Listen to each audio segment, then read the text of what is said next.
El objetivo de los próximos 35 minutos es platicar un poco acerca de esto que está empezando a cobrar cada vez más relevancia en el mundo de la cardiología, que es los estudios de perfusión miocárdica, pero realizado con una cosa o un tipo de protocolo denominado dinámico, en donde lo que se hace es algo similar a lo que se realiza en la resonancia magnética o en la perfusión realizada por PET-CT, en donde lo que se hace es el seguimiento, en este caso, del medio de contraste, del bolo administrado de contraste intravenoso, en varias fases tomadas, en este caso, con un tomógrafo de 16 centímetros de volumen de cobertura por giro, y que por ende permite tomar imágenes. Nosotros tomamos en particular 25 sets de fotos durante el paso y tránsito del contraste. Repito, algo muy similar a lo que se hace en resonancia y PET, y que eventualmente permite conocer de manera cuantitativa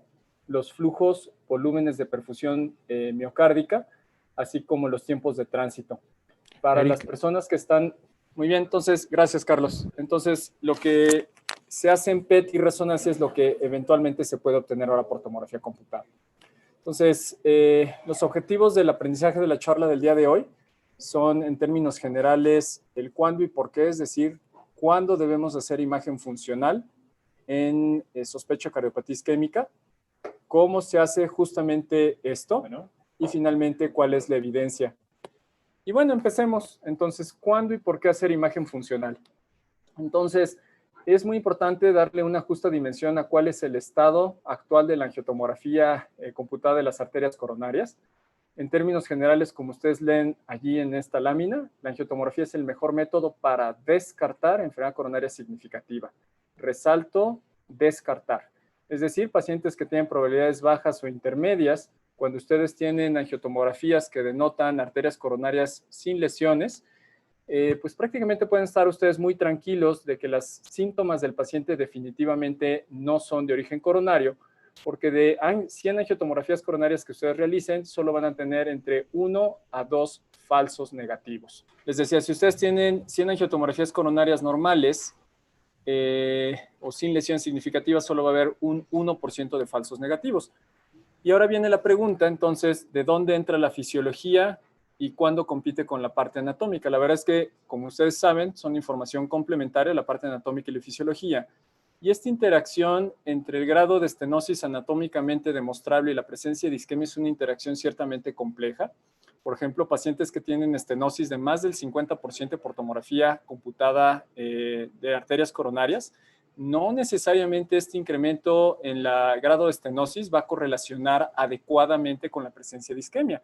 Ustedes pueden tener, como ven ahí en la diapositiva, valores predictivos positivos muy variables con rangos del 30 al 60%, y además pueden tener pacientes con estenosis no significativas desde el punto de vista angiográfico, y en esto definido menos del 50%, y que hasta el 12% de ellos van a tener isquemia demostrable en estudios funcionales. Y la otra parte interesante que debe de comentarse es de que cuando se guían los procedimientos de intervención basado en pruebas funcionales, en este caso el estándar de referencia, el flujo de reserva fraccional coronaria, definitivamente el beneficiado es el paciente. ¿Por qué? Porque eventualmente va a reducir las intervenciones hasta en una tercera parte, y definitivamente también mejora los desenlaces de los pacientes. Entonces, lo que comentaba en la diapositiva anterior, que fue cuando desafortunadamente se interrumpió esto, es que la interacción entre anatomía y fisiología es ciertamente compleja, porque hay pacientes que pueden tener estenosis mayor al 50% y que no tengan isquemia, pero también lo contrario, pacientes que no tienen estenosis significativa por tomografía, pero que sí tienen isquemia, hasta el 15-12% más o menos. Y también se sabe que esta interacción puede beneficiar a los pacientes, porque cuando se hacen cateterismos basados en información funcional, en este caso decía, el estándar de referencia es el flujo de reserva fraccional coronaria, en términos generales va a haber menos intervenciones y van a mejorar los desenlaces de los pacientes. Y bueno, también no debe perderse de vista que el incremento de cateterismos y revascularizaciones postangio sugiere que un test funcional es necesario. Esto es lo que se denomina el famoso reflejo óculo-estenótico. Entonces, cuando los hemodinamistas tienen ya la información de que en la angiotomografía hay una lesión posiblemente significativa, aunque realmente no lo sea ya durante el cateterismo, como que sí le quieren encontrar un parecido a lo observado y reportado en la tomografía computada y acaban colocándose stents. Y bueno, este hecho también se debe, pues obviamente, como bien lo saben, todos los que hacen angiotomografía coronaria en la audiencia, es que la angiotomografía tiene un valor predictivo positivo limitado, muy diferente al alto valor predictivo negativo de la prueba, que como dijimos es prácticamente del 100%. Y esto depende del grado de la calcificación. Para muestra, otro botón. Este es un estudio bastante interesante basado en hemodinamia. Posiblemente algunos de la audiencia lo conozcan, es el estudio Ripcord. Fueron pacientes que se les hizo cateterismo y a todos y cada uno de los pacientes se les metió una guía de presión y se les midió el flujo de reserva fraccional por cateterismo. Y se vio estos resultados sumamente interesantes. Entonces, si el FFR, que el punto de corte, como ustedes bien saben, es 0.8, y se tabuló a los pacientes en base al grado de estenosis observada por cateterismo, estos porcentajes que les estoy mostrando son pacientes que se encuentran con flujos de reserva fraccional por debajo de 0.8, es decir, hay isquemia, pero que vean, no tenían estenosis significativa, por lo menos estas dos columnas. Hasta, si ustedes suman esta información más esta de acá, es prácticamente el 50% de los pacientes con lesiones de menos del 50% van a encontrar isquemia demostrable. Pero también es extremadamente interesante que pacientes que tienen por cateterismo una estenosis mayor al 70%, solo el 50% tienen flujos de reserva fraccional menor al 0.8. Entonces, esto es simplemente una muestra adicional de que la parte anatómica no necesariamente tiene un reflejo funcional ni viceversa. Y este es un ejemplo tomográfico. Entonces, espero que ustedes puedan estar viendo estas imágenes. Es un cine de una angiotomografía de las arterias coronarias, un estudio que su servidor dictó hace varios años. Quiero que pongan especial atención aquí hacia la coronaria derecha y a la arteria circunfleja de este lado. Y este es el cateterismo. Voy a detener un poco la imagen, espero que la velocidad de internet permita que puedan ver las imágenes prácticamente en tiempo real. Pero su servidor, en este punto de la coronaria derecha, en donde tiene esta placa calcificada, excéntrica, leyó que esto era una lesión significativa. Y cuando ustedes ven el cateterismo, justamente en esa localización, que sería más o menos aquí, antes de la emergencia de la primera rama aguda marginal, ven que no hay ni siquiera una estenosis del 10%. Y pasa algo muy diferente en el caso de la lesión de la circunfleja. Igual una placa concéntrica de tipo calcificado en la interlínea proximal y distal de la circunfleja, donde también su servidor leyó que esto era significativo, y en este caso en particular sí hay una lesión significativa acá. Y esto no es no es de que quiera justificar el error que tuvo su servidor, pero más bien es un error del método, que como ustedes bien saben, cuando los pacientes tienen importantes grados de calcificación, el valor predictivo positivo de la prueba, es decir, la especificidad, va a bajar de manera muy significativa. Entonces, ¿qué es lo que hay que hacer en un escenario parecido a este? Pues obviamente hacer un estudio funcional. Otro ejemplo más, y este ni siquiera es una placa calcificada, igual es un reformateo curveado de la coronaria derecha, en donde vemos esta placa mixta en el tercio proximal, en donde el grado de estenosis, como ustedes ven en el eje corto, es una estenosis de aproximadamente 50-60%, en un hombre que tiene síntomas ciertamente orientadores de cardiopatía isquémica, pero no definitivos. Entonces, en este caso, ¿qué es lo que habría que hacer? Muy posiblemente una prueba funcional. Y si ustedes tienen la capacidad de hacer todo eso en el instante en que están haciendo la adquisición de la angiotomografía de arterias coronarias, literalmente se está cumpliendo el sueño de la gente que hacemos imagen cardiovascular, que es el famoso One Stop Shop, en donde tienen la información pronóstica, un score de calcio, la información anatómica de la angiotomografía de arterias coronarias y eventualmente en escenarios así de específicos, eventualmente este tipo de pacientes se pueden beneficiar de las pruebas funcionales. Es decir, esa parte de la angiotomografía computada que en términos generales sabemos se dedica a las probabilidades bajas o intermedias, ya se podría empezar entonces a utilizar en aquellos pacientes que tienen probabilidad preprueba elevada, en donde sabemos el alto valor predictivo negativo de la parte anatómica puede quedar a deber y ahí la parte funcional sería el complemento idóneo. ¿Cuál es la forma en que se puede hacer por tomografía computada pruebas funcionales? Ustedes lo ven en esta lámina. Es un video que recrea justamente el flujo de reserva fraccional por tomografía computada. Recuerden, este estudio se hace en reposo, no hay hiperemia de por medio, es decir, no se están administrando agentes vasodilatadores durante el estrés del paciente. Esta información, como ustedes saben, únicamente tiene aprobación por la FDA de una sola compañía en el mundo, denominada HeartFlow. Entonces, una vez que ustedes tienen el dataset en reposo de su angiotomografía coronaria, eso se sube al servidor en la nube de esta compañía, se hace el algoritmo de flujos y ellos mandan el resultado de por medio, con un punto de corte, repito, para considerar una lesión funcionalmente importante por debajo de 0.8. Y en el otro lado les estoy mostrando la otra alternativa, que sería hacer perfusión dinámica por tomografía, en donde, como ustedes ven en el cine, en el plano coronal, el medio de contraste es inyectado, pasa por las cavidades derechas a las izquierdas, se expulsa por el tracto de salida y esto eventualmente llega y perfunde al miocardio. Todo de manera dinámica y con un volumen de contraste bajo y dosis de radiación que, como ahorita vamos a observar, en un rango bastante razonable, sobre todo cuando se compara con la herramienta con la que se han hecho este tipo de análisis comparativos, que es la gammagrafía. Cuando ustedes ponen ahora de manera comparativa cuál es el desempeño de estas dos formas de hacer imagen funcional por tomografía computada, van a ver que en términos generales su desempeño es muy similar y ciertamente superior a la angiotomografía de las arterias coronarias. Vean, cuando ustedes tienen una tomografía de arterias coronarias con una estenosis significativa, la forma de predicción de que eso es realmente significativo, ciertamente medido a través de razones de verosimilitud, es de 1.8 veces.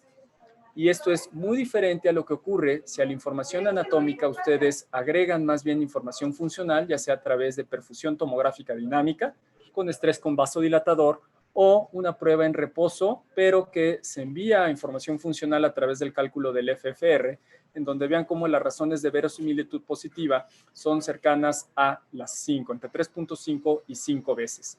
Y definitivamente ese desempeño que sabemos es muy magro de la angiotomografía coronaria para predecir enfermedad positiva, es decir, que haya lesiones significativas y que está alrededor del 40 al 60%, puede mejorar a rangos del 80 y en algunas series hasta del 90%. De tal forma que es importante saber que existen estas dos herramientas. Les recomiendo mucho que lean, por favor, este editorial del doctor Gianluca Pontone, salió en JACC el año pasado, en donde se trata de hacer un análisis comparativo entre la información que otorgan los estudios funcionales a través del cálculo del FFR y de la información funcional obtenida a través de la perfusión tomográfica dinámica. Dan informaciones complementarias, aunque no necesariamente similares, aunque su desempeño al final, que es algo muy importante, es bastante parecido. Este estudio nuevamente vuelve a resaltar que la información funcional es extremadamente importante y complementaria a la información anatómica. El estudio Perfection lo que hizo es de que en estas curvas ROC que ustedes están viendo del lado derecho, ustedes ven que el desempeño de la tomografía computada cuando se le suma la información del estudio perfusorio, ya sea a través del CTP o de la prueba funcional del FFR, definitivamente tiene áreas bajo la curva con mucho mejor desempeño. ¿Cuánto? Más o menos la pura tomografía, 0.9, pasa a 0.94, 0.93 y obviamente con P significativas. Y este tipo de análisis, en este caso muy particular del estudio Perfection, se hizo de manera comparativa contra el estándar de referencia que es la FFR invasiva. Una vez que entendieron que la parte funcional es muy relevante en la toma de decisiones, vamos a tratar de abordar en los próximos minutos cómo hacer. La forma en que su servidor hace la evaluación requiere tomógrafos de amplio volumen de cobertura. Esto es simplemente una lámina que me gusta mostrar, en donde se ve cuál es el recuadro, en este caso naranja, que representa el volumen de cobertura por giro en un tomógrafo de 64 detectores. Es decir, si el tomógrafo tiene 64 detectores y el tamaño del detector es de 0.5, su colimación seccional es de aproximadamente 1 pulgada por giro. Es decir, cada vez que gira el tomógrafo, están adquiriendo aproximadamente 1 pulgada de información. Pero, ¿qué es lo que ocurre si ustedes tienen un tomógrafo en donde se cuenten con, en el caso muy particular de la casa comercial con la que su servidor trabaja, la parte de la perfusión dinámica, un tomógrafo de 256 detectores con un tamaño de detector también de 0.5, pues solamente la colimación al multiplicar este número por el 0.5 da 16 centímetros de volumen de cobertura. Es decir, en un giro, ustedes pueden tener la totalidad del volumen cardíaco a explorar, lo cual permitiría incluso durante respiración libre con el movimiento del diafragma obtener imágenes de corazón completo. ¿Cuál es el racional ahora de entender qué es lo que mide y cómo tomar las imágenes desde el punto de vista de perfusión dinámica? Entonces, muchos de ustedes están familiarizados con esta gráfica, es una curva tiempo-atenuación. Aquí vemos en unidades Hounsfield la atenuación y el tiempo en la parte horizontal. Entonces, cuando ustedes inyectan medios de contraste, obviamente en estas curvas tiempo-atenuación, si lo que van a medir es colocar un rollo en la porción intravascular, pues obviamente va a haber un ascenso rápido, se va a alcanzar un pico, una meseta y posteriormente se da el washout. Y lo mismo ocurre para el miocardio normal, que va a perfundir en términos generales de una forma homogénea, pero también va a ocurrir con el miocardio anormal, en donde es obvio que si es anormal y no está recibiendo sangre en cantidad suficiente, el pico máximo de atenuación va a ser ciertamente más bajo que el pico máximo del miocardio normal.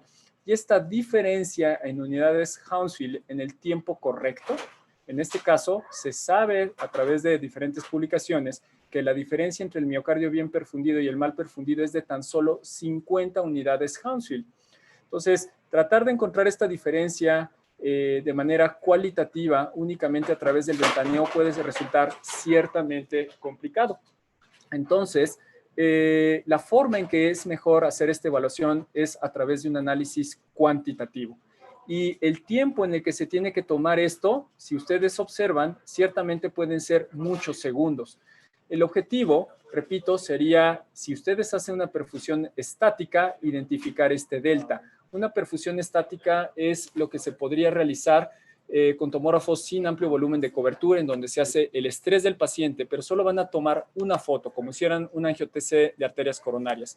Se identifica esta delta, pero en el caso de la perfusión dinámica están tomando fotos en cada uno de estos tiempos que estoy señalando con la flecha, y el resultado final es el cine que ya les había yo mostrado a ustedes, en donde vamos a ver el paso y tránsito del medio de contraste desde las cavidades derechas hasta que perfunde el miocardio ventricular izquierdo. La forma en que esto se puede hacer depende de la casa comercial con la que ustedes trabajen. Lo que están viendo en este momento, lo que vieron, fue la animación de lo que ocurriría con un tomógrafo de amplio volumen de cobertura. Es decir, cada vez que se está prendiendo esa parte amarilla, es la foto que estás tomando del volumen completo de exploración. El protocolo de sus servidores de 25 fases.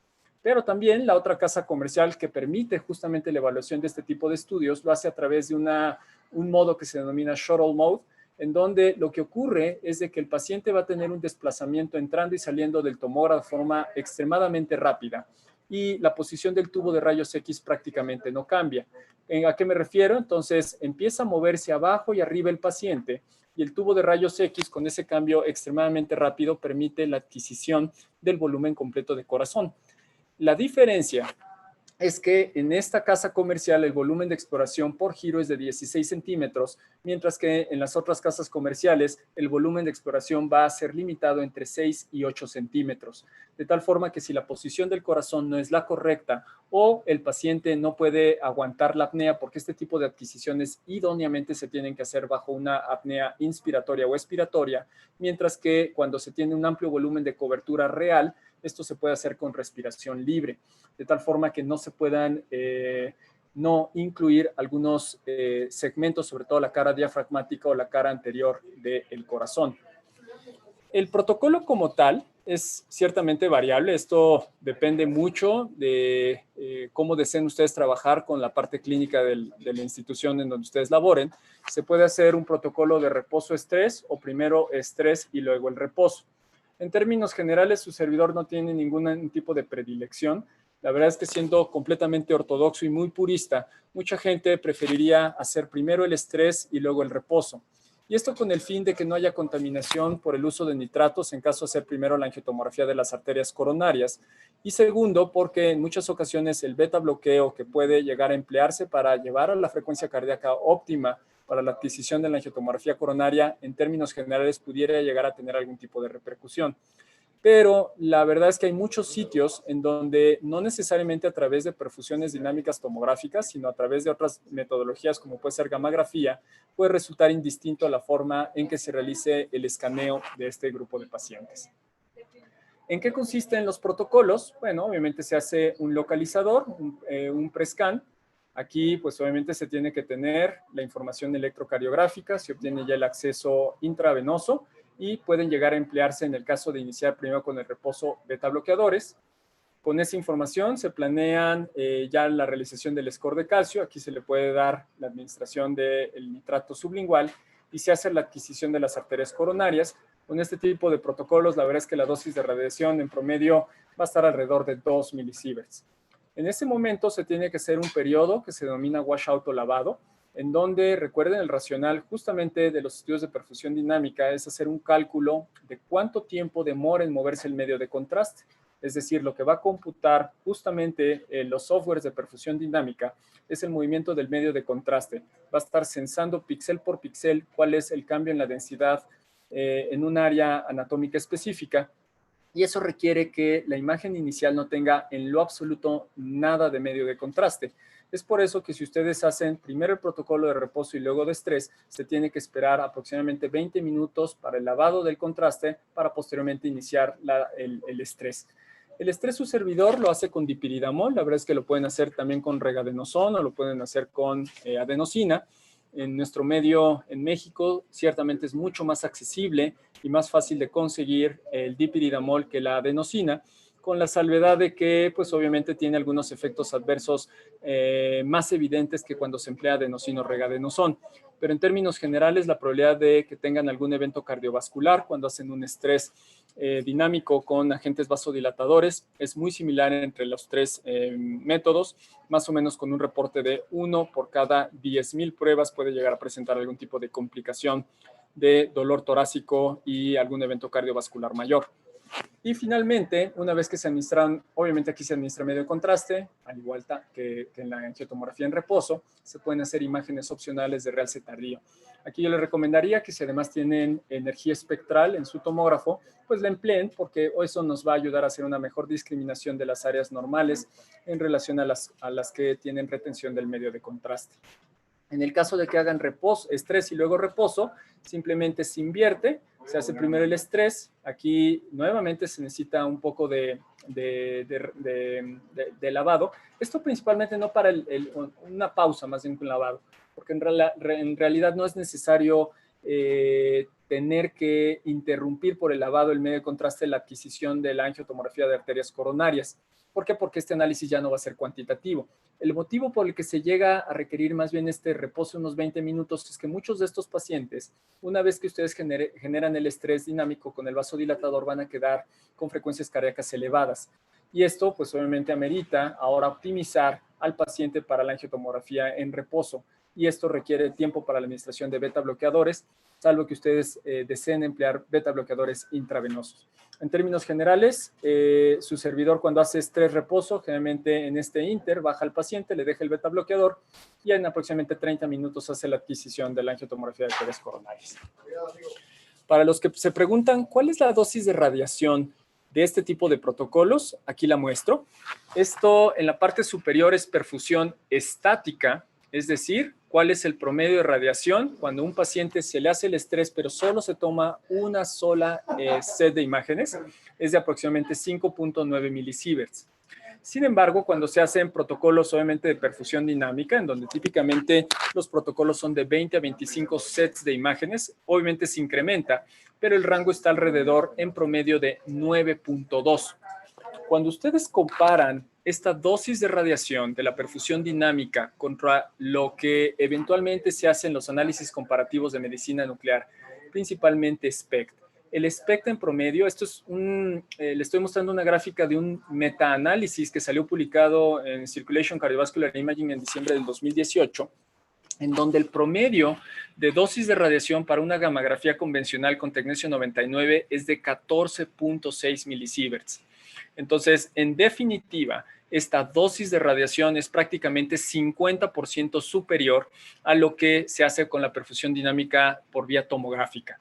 Sin embargo, obviamente, si se compara contra PET, aunque obviamente esta parte del PET no incluye la angiotomografía coronaria, estaría ciertamente más elevada. El problema del PET, como ustedes bien lo saben, es sobre todo la disponibilidad de centros que tengan la unidad ciclotrón, es prácticamente InSight, dado que la vida media del amonio 13, del oxígeno 11, del rubidio 82 es ciertamente muy corta. Para estos últimos dos, pues se requiere prácticamente que esté dentro de la sala de adquisición del PET-CT, sobre todo, por ejemplo, el rubidio 82, que tiene unas vidas medias de unos cuantos segundos. Entonces, el mensaje que quiero dejar en términos de dosis de radiación es de que no sería una justificación no hacer este método porque se incrementaría la dosis de radiación en relación a la comparativa. No. Repito, va a ser 50% menos. Si esto le suma la información de la angiotomografía coronaria, son 2 milisieverts más, pero además tendrían información anatómica, además de la información funcional. Para la parte de la interpretación, es muy importante reconocer cuáles van a ser los puntos de corte. Y esto también es tomado de la literatura. Vienen cuáles son la referencia normal del flujo de perfusión miocárdica. Más o menos lo normal estaría alrededor como de 140 mililitros por cada 100 gramos de miocardio por cada minuto. Y, perdón, un poquito menos, como 130. Y el volumen estaría ciertamente alrededor como de unos 20, entre 19 y 20 mililitros por cada minuto. Sin embargo, la diferencia para poder identificar si el paciente tiene isquemia o infarto es cuál de los dos o si los dos parámetros principales, que repito, son flujo de perfusión miocárdica y volumen de perfusión miocárdica, son anormales. En el caso de la isquemia, el flujo va a estar anormal, pero con volúmenes preservados.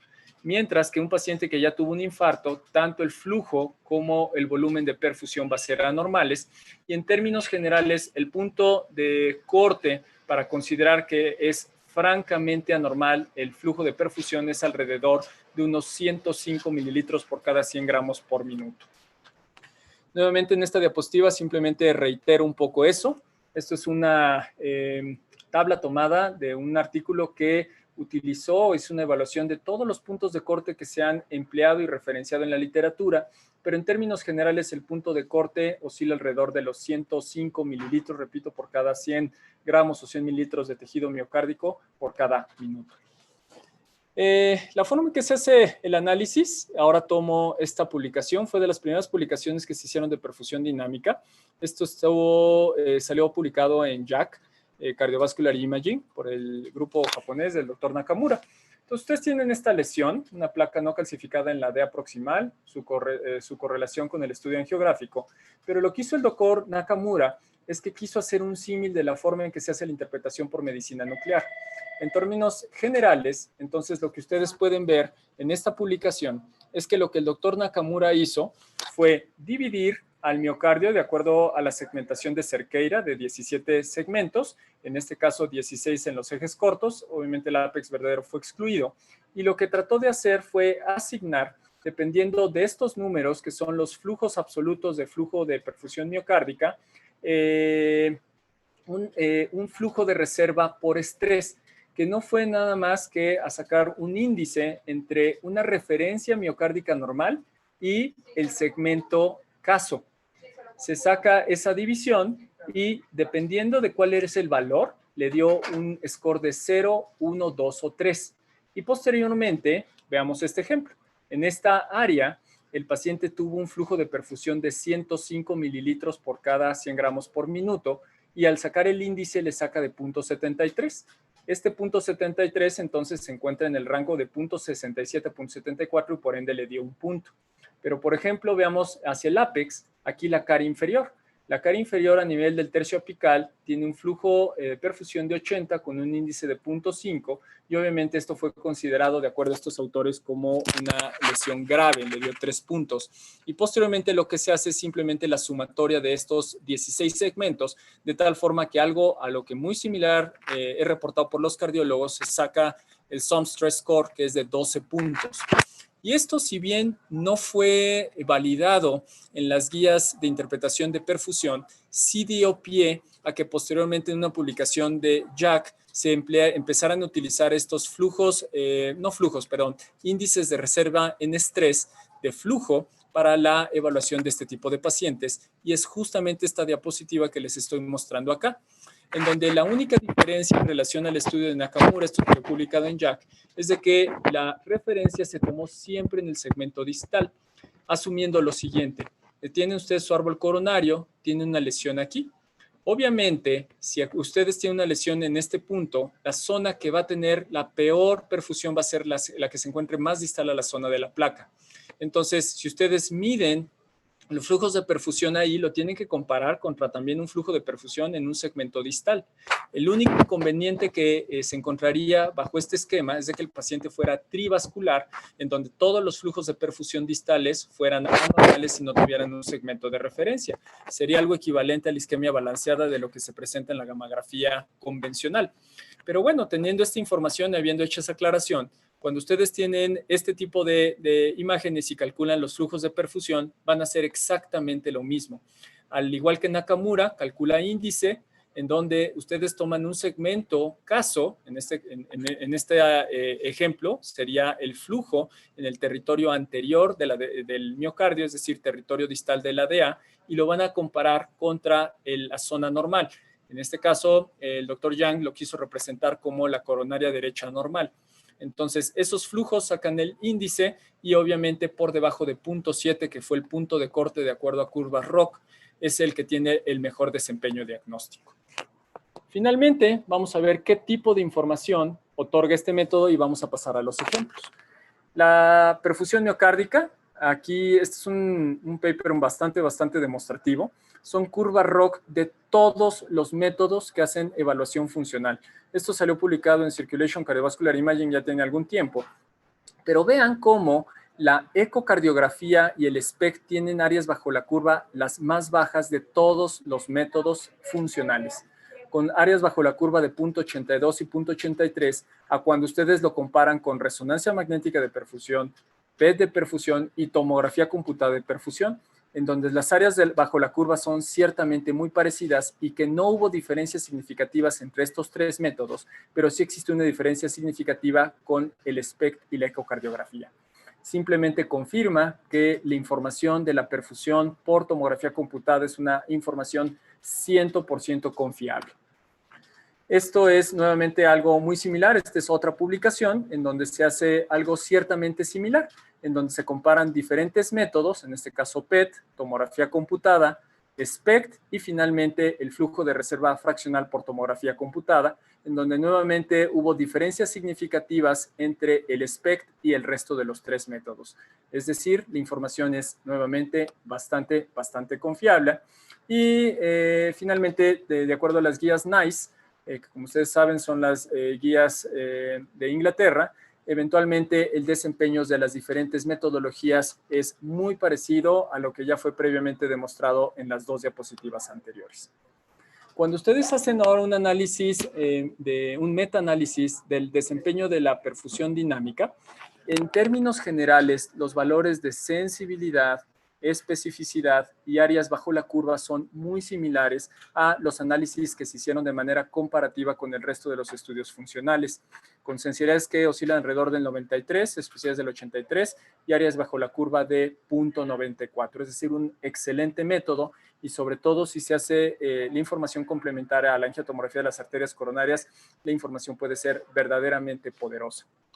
Este es uno de los primeros estudios que se hicieron aleatorizados para tratar de ver cuál es el desempeño de la prueba. Esto fue publicado por el doctor Pontone. Esto fue perfusión dinámica, recuerden, se administró la adenosina o el dipididamol y se tomaron imágenes en varios tiempos. Fue una cohorte de 85 pacientes, todos sintomáticos. La probabilidad preprueba de esta cohorte fue alta. Se utilizó un tomógrafo de amplio volumen de cobertura. Vean que incluso aquí la dosis de radiación fue todavía más baja el metaanálisis que les había enseñado yo con antelación, en donde era alrededor de 9.8, aquí al doctor Pontón le salió alrededor de 5.3, y nuevamente el estándar de referencia fue el FFR, y se compararon tres metodologías: angio-TC coronaria solita, FFRCT por CT, perdón, y finalmente la perfusión dinámica de corazón completo, y todo esto se comparó, repito, contra FFR invasivo. Y como ustedes pueden ver acá, el desempeño diagnóstico de la prueba fue algo muy similar a lo que ya se había demostrado en las otras en los otros estudios que les mostré en las diapositivas anteriores, en donde las áreas bajo la curva de los métodos que tuvieron el mejor desempeño fueron los estudios funcionales, pero cada vez que ustedes iban agregando a esa información también la información anatómica, el desempeño iba siendo cada vez mejor. Y vean cómo el desempeño de la información anatómica aislada ciertamente es menor, tiene menor desempeño que las pruebas funcionales o las pruebas funcionales combinadas con el estudio anatómico en poblaciones de alta probabilidad preprueba. En este mismo estudio, cuando se toman ahora puntos de corte para estenosis mayor al 50%, nuevamente los desempeños son también bastante similares. Cuando se toma en consideración únicamente la prueba anatómica, el desempeño no es tan bueno y obviamente las diferencias fueron significativas. En conclusión, recuerden, este es el paciente que yo les enseñaba al inicio. ¿Qué es lo que decidimos hacerle a este paciente que tenía 40 años? Algunos de los factores de riesgo, un dolor torácico no necesariamente característico y que tenía esta lesión de grado de estenosis intermedio en la coronaria derecha proximal. Pues decidimos hacerle una prueba de perfusión y la prueba de perfusión dinámica en este paciente fue completamente normal y todo lo pudimos hacer en ese mismo momento y obviamente este paciente fue llevado a tratamiento únicamente médico. Este es otro caso. Muchas gracias. Este caso es bastante interesante. La parte de la información clínica, ustedes la pueden ver en la parte superior de la diapositiva. Es un hombre de 72 años con cardiopatía isquémica conocida, ya había sido de hecho revascularizado quirúrgicamente. En ese momento se encontraba asintomático y el estudio fue solicitado con una evaluación preoperatoria ya que tenía un desgarro del manguito de los rotadores y necesitaban hacerle un procedimiento quirúrgico. Y en el mapa de ojo de buey, lo que ustedes pueden identificar y lo que les estoy mostrando, estos números es la cantidad de sangre que está llegando al músculo cardíaco por minuto, es decir, el flujo. Y como yo les comentaba hace algunos instantes, los puntos de corte en términos generales están oscilando alrededor de 105. Entonces, este paciente lo que tiene son definitivamente alteraciones de la perfusión en la cara anterior, toda la parte septal, parte de la cara inferior y definitivamente el tercio apical en su conjunto. Entonces, vamos a entender qué es lo que le pasó a este paciente. Entonces, en la parte superior de la diapositiva les muestro cuál fue la dosis de radiación de este paciente. Esto ya incluye tanto la perfusión dinámica con el dipiridamol como la angiotomografía. En este caso se puede decir que es torácica porque el volumen de exploración fue completo, dado que el paciente tenía revascularización quirúrgica, en donde ustedes pueden ver perfectamente el bypass lima hacia la DEA media distal, que está completamente permeable, y el flujo distal a la zona del touchdown de la anastomosis daría la impresión de que es completamente normal. Pero vean qué es lo que ocurre con la coronaria derecha. La coronaria derecha está completamente ocluida, tiene una oclusión crónica total y que ameritó la colocación de este injerto venoso, pero este injerto venoso está completamente tapado. Entonces, aquí obviamente la información funcional que yo les estaba mostrando en la diapositiva anterior, que es esta, definitivamente se complementa extremadamente bien con la información anatómica. ¿Por qué? Porque ahora, entendiendo un poco lo que ocurrió con este paciente fue llevado a cateterismo, hicieron la inyección selectiva a nivel de la subclavia para opacificar el trayecto del injerto arterial Lima-LADA. Se confirma que el injerto está perfectamente permeable, sin ningún tipo de estenosis y con un flujo correcto distal a la anastomosis. Posteriormente se observa también de que tiene esa oclusión de la coronaria derecha y que reperfunde a través de colaterales. Entonces, lo que ocurrió en ese paciente es de que la parte de la isquemia demostrable en este punto, pues obviamente se debe al injerto de la coronaria derecha que estaba tapado. La parte de la isquemia observada acá pues se debe a la porción proximal de la arteria descendente anterior que tenía la oclusión, pero que posteriormente revascularizó a través del injerto arterial. Este otro caso, un hombre de 73 años con algunos factores de riesgo y nuevamente dolor torácico. Y obviamente lo que ustedes pueden observar en esta gráfica de ojo de buey es nuevamente una isquemia muy importante que está desarrollando el paciente. prácticamente en toda la porción inferior, parte del anterior y un poquito de la región inferoseptal. Entonces, lo que ocurrió con este paciente es, vean lo siguiente, esta es la angiotomografía de las arterias coronarias, en donde ustedes pueden observar en estos reformateos lineales y curveados de la descendente anterior que el paciente tiene estas placas calcificadas, pero lo que llamaba la atención era la porción distal, esta placa mixta, y la corona derecha nuevamente ocluida. Nuevamente los datos de radiación, más o menos de este paciente ya en conjunto, la angio-TC con el estudio perfusorio de 10 milisieverts. Y nuevamente el estudio angiográfico demuestra que tiene la oclusión crónica total de la coronaria derecha con todas estas colaterales provenientes de la circulación izquierda. Pero, ¿cómo explicar entonces estos hallazgos? Entonces, lo hago de la siguiente forma.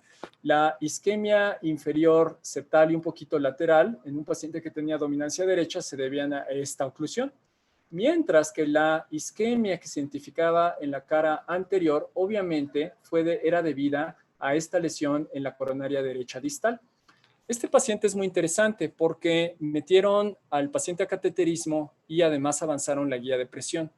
Cuando se calculó, el FFR de este paciente fue de 0.62 y cuando se hizo el análisis del flujo de perfusión en estrés por tomografía computada, como yo se los explicaba, ya sea bajo el modelo de Nakamura o de Yang, dio de 0.68. Es decir, existió hasta una cierta correlación muy buena entre el FFR obtenido por cateterismo y el SFR obtenido por tomografía computada.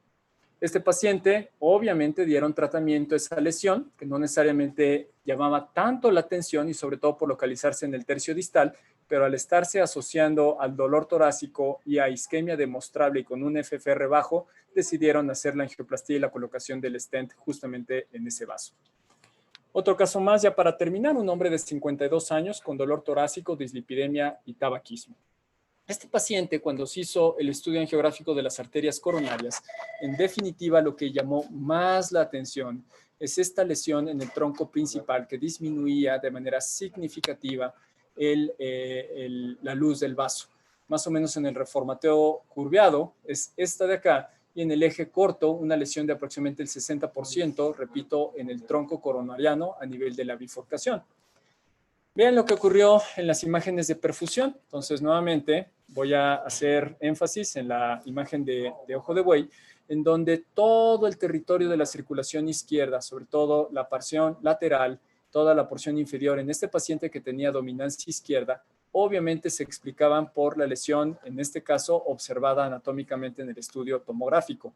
Entonces, cuando se le calculó, este paciente le hicimos un cálculo, hicimos un ejercicio muy parecido al de Nakamura, le calculamos el SOM Stress Score a través de las reservas de flujo en estrés y nos dio un total de más de 8 puntos, es decir, esto era una isquemia grave. Este paciente fue llevado a cateterismo, se demostró exactamente lo que habíamos nosotros observado en la tomografía computada, esa lesión a nivel del tronco. Este paciente se le hizo angioplastía y obviamente en el estudio angiográfico después de la angioplastía quedó con un flujo TIMI 3 completamente normal y obviamente los síntomas de este paciente se dieron.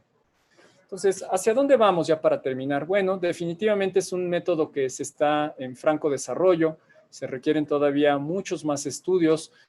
Ahorita, de hecho, está iniciándose el reclutamiento de un estudio denominado SPECIFIC, que tiene el objetivo de hacer una validación multicéntrica y prospectiva multivendor justamente de la perfusión dinámica y se necesitan todavía, como viene en la porción media de la diapositiva, hacer una estandarización de los protocolos de adquisición.